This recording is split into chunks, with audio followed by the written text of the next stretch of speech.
गेल्या काही वर्षांपासून वन्यजीव वनाबाहेर पडल्यानं शेतकऱ्यांचं मोठ्या प्रमाणात नुकसान झालंय। वन्य प्राण्यांनी हल्ला केल्यानं अनेक शेतकऱ्यांनी आपला जीव सुद्धा गमावलाय। बिबट्या, गवे भर वस्तीत शिरल्याच्या अनेक घटना घडल्यात।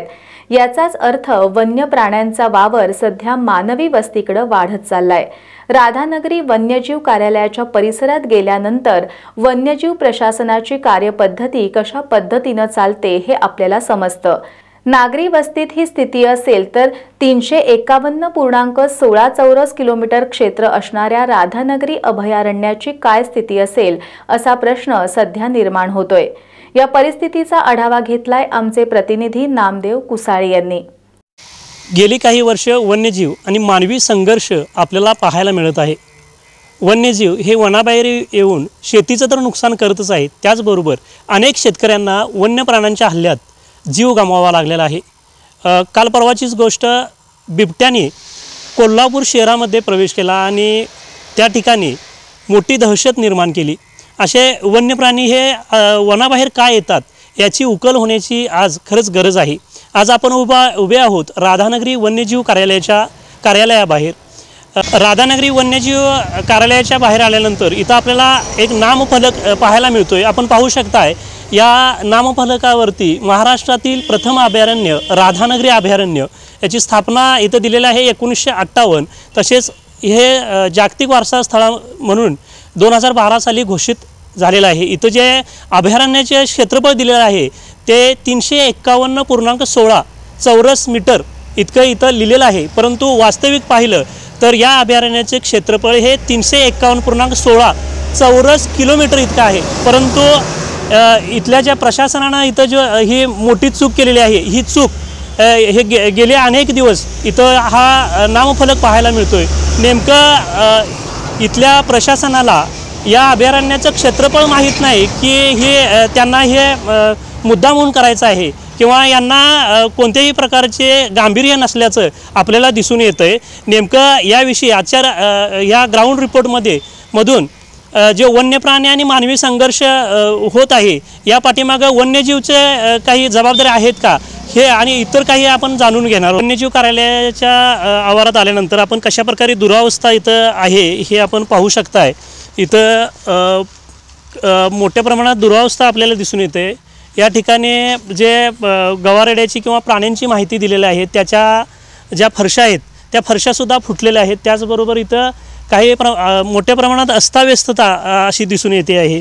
ती वनाची मोठी देणगी लाभलेलं हे अभयारण्य, परंतु प्रशासनाच्या दुर्लक्षामुळे मोठ्या प्रमाणात इथं दुरावस्था असल्याचं पाहायला मिळतंय। राधानगरी अभयारण्यामध्ये 35 प्रकारचे वन्यप्राणी, 235 प्रकारचे पक्षीवर्गीय पक्षी आणि 1800 वनस्पती आढळतात। या 1800 वनस्पतीमध्ये 300 प्रकारच्या औषधी वनस्पती आहेत।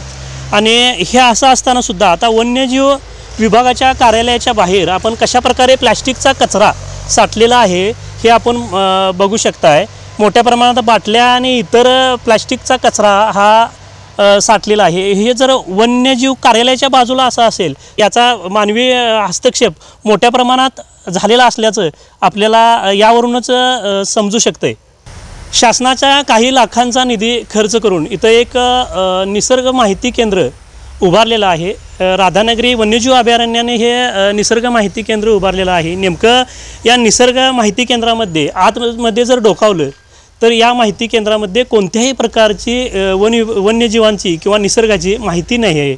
तर इथं अस्ताव्यस्त प्रमाणात खुर्च्या टाकलेल्या आहेत आणि कोणत्याही प्रकारची माहिती नाही। मग इतका निधी खर्च करून नेमकं वन्यजीव विभागानं काय साध्य केलं असं पण प्रश्न उपस्थित होतोय। त्याचबरोबर वन्यजीव विभागाच्या काही अधिकाऱ्यांना जर याबाबत विचारलं तर त्यांच्याकडून आम्ही शासनाकडे याबाबत चांगल्या प्रकारचं निसर्ग माहिती केंद्र करण्यासाठी प्रस्ताव सादर केलेला असल्याचं सांगण्यात येतंय, परंतु नेमका हा प्रस्ताव कुठंपर्यंत आला आहे याची कोणत्याही प्रकारची माहिती स्पष्ट होत नाही।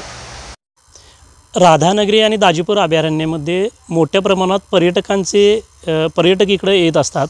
राधानगरी वन्यजीव विभागाजवळ आल्यानंतर या ठिकाणी फुलपाखरू उद्यान आहे। या फुलपाखरू उद्यानामध्ये वर्षाकाठी हजारो पर्यटक भेट देत असतात, परंतु वन्यजीवनं याच्या देखभाल दुरुस्तीकडे काहीसं दुर्लक्ष केलेलं आपल्याला पाहायला मिळतंय। या ठिकाणी जे तुषार आणि स्प्रिंकलर लावून पाणी जे द्यायला पाहिजे होतं ते कधीही सुरू नसल्याचं आपल्याला इथं पाहायला मिळतं आहे। त्याचबरोबर इथं जे पर्यटकांना ये-जा करण्यासाठी लाकडी हे उभारलेलं आहे, त्यांचे काही ठिकाणी फळ्या मोडून पडलेल्या आहेत। याकडे सुद्धा व्यवस्थापनाचं दुर्लक्ष असल्याचं आपल्याला पाहायला मिळतं आहे। त्याचबरोबर इथं अनेक प्रकारच्या म्हणजे दुरावस्था दिसून येतात। या दुरावस्थेकडं वन्यजीव विभाग प्रशासन का दुर्लक्ष करतं आहे हाच मोठा प्रश्न आहे। वर्षाकाठी हजारो पर्यटक या अभयारण्याला भेट देत असतात आणि हे भेट देत असताना इथले जे स्थानिक नागरिक आहेत या स्थानिक नागरिकांना रोजगार उपलब्धता होते, परंतु जर पर्यटकांना विविध प्रकारच्या सोयीसुविधा दिल्या नाहीत तर इथल्या स्थानिक नागरिकांच्या जो रोजगार आहे त्याच्यावर सुद्धा मर्यादा येऊ शकतात। त्यामुळं जे वन्यजीव विभाग प्रशासन आहे त्यांनी वन्यजीव हे सुरक्षित राहिलेच पाहिजेत। त्याचबरोबर या परिसरातील जे नागरिक आहेत त्यांनासुद्धा त्यांचं जीवन हे चांगल्या प्रकारे जगता यावं यासाठी त्यांनासुद्धा मदत करण्याची गरज आहे, परंतु तशा प्रकारचं होत नसल्याचं आपल्याला दिसून येते। त्याचबरोबर वन्यजीव प्रशासन आणि सर्वसामान्य नागरिक या परिसरातील यांचा संवाद हा होऊन चांगल्या प्रकारे इथले जे अभयारण्यामध्ये विविध प्रकारच्या वनतळी आणि इतर सोयीसुविधा उपलब्ध करून वन्य प्राणी वनाबाहेर येऊ नयेत यासाठी त्यांची अन्न साखळी चांगल्या प्रकारे तयार करणं गरजेचं आहे, परंतु याकडे सुद्धा वन्यजीव प्रशासनाचं दुर्लक्ष असल्याचं आपल्याला पाहायला मिळतं आहे आणि त्यामुळेच वन्य प्राणी हे वनाबाहेर येऊन मोठ्या प्रमाणात वन्य प्राणी आणि मानवी संघर्ष वाढत आहे।